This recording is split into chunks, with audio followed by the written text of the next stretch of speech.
बिस्मिल्लाहिर्रहमानिर्रहीम। I am professor Abid Umar. आज biology का टेस्ट नंबर 5 जो है बेटा वो हमने डिस्कस करना है, जो कि सेकेंड ईयर के चैप्टर नंबर 19, 23 और 24 के ऊपर मुश्तमिल है। चलें इसको स्टार्ट कर लेते हैं। सबसे पहला MCQs है बेटा। MCQs number 1, method to introduce the foreign DNA into the plant cell introduce by Sanford and clean.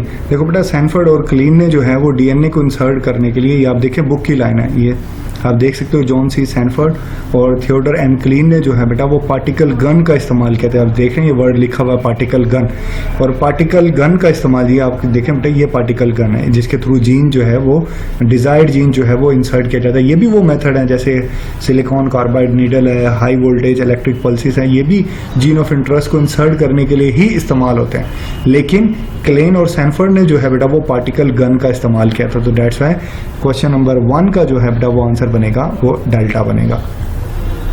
Then question number 2, which one of the following method is used to produce the chemicals from the drugs cosmetics by forming the plant farming. देखो बेटा इनमें से कौन सी ऐसी technique है जिसकी मदद से आप ड्रग्स और कॉस्मेटिक्स बना सकते हो। बेटा सिंपल, ये भी बुक की लाइन है, आप ये देख सकते हो कि यहाँ पर लिखा हुआ है कि जो है वो आप इसमें देख सकते हैं, इसके अंदर जो है बेटा ये वाली लाइन आप देखें, for the purpose of producing chemical used for the production of drugs and cosmetics.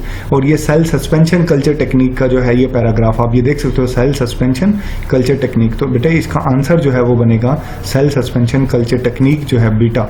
Cosmetics की प्रोडक्ट जो है वो इस टेक्निक का इस्तेमाल करके हमारे यहाँ बनाई जाती हैं।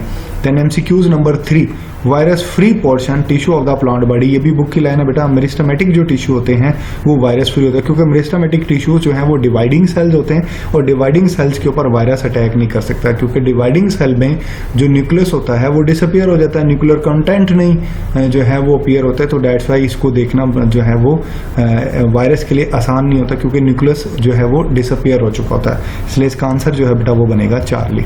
Then 4, a plasmid is a. देखो बेटा ये आपको प्लाज्मिड दिखाई दे रहा है, ये एक्स्ट्रा सर्कुलर DNA होता है। यहाँ लिखा हुआ नॉन सर्कुलर मॉलिक्यूल, ये बिल्कुल बात गलत है। आप देख रहे हो ये सर्कुलर है, पार्ट ऑफ बैक्टीरियल क्रोमोसोम नहीं, ये एक्स्ट्रा होता है। जो बैक्टीरियल क्रोमोसोम है ये उसका हिस्सा नहीं होता, बल्कि ये अलग से होता है। तो ये बात भी ठीक नहीं है। DNA मॉलिक्यूल, हाँ ये बात ठीक है कि ये एक DNA मॉलिक्यूल है। तो डेट्स वाई इसका आंसर बन सकता है Charlie. Then MCQs number 5, on the side of throat is a common to all vertebrate during the embryonic development. देखो बेटा तमाम के तमाम वर्टिब्रेट, इवन ह्यूमन के अंदर भी एम्ब्रियो स्टेज के अंदर जो है वो गिल पाउचेस जो हैं वो पाए जाते हैं। क्या पाए जाते हैं? गिल पाउचेस। आप ये देख रहे हो जिनको ये गिल सिलिट्स का नाम दे रहा है ना, ये गिल पाउचेस होते हैं। हमारे अंदर ह्यूमन के अंदर ये गिल पाउचेस जो है बेटा वो स्टिचिंग ट्यूब बन जाती है, जबकि फिश के अंदर जो है ये गिल्स बन जाते हैं। तो आंसर जो है इसका बनेगा alpha. Then MCQs number 6, the oldest known fossils belong to the. देखो बेटा सबसे पुराने जो जानदार हम जानते हैं वो प्रोक्रियाट हैं। प्रोक्रियाट के बाद फिर प्रोटिस्ट आए, तो इसका आंसर जो है बेटा वो बनेगा डेल्टा।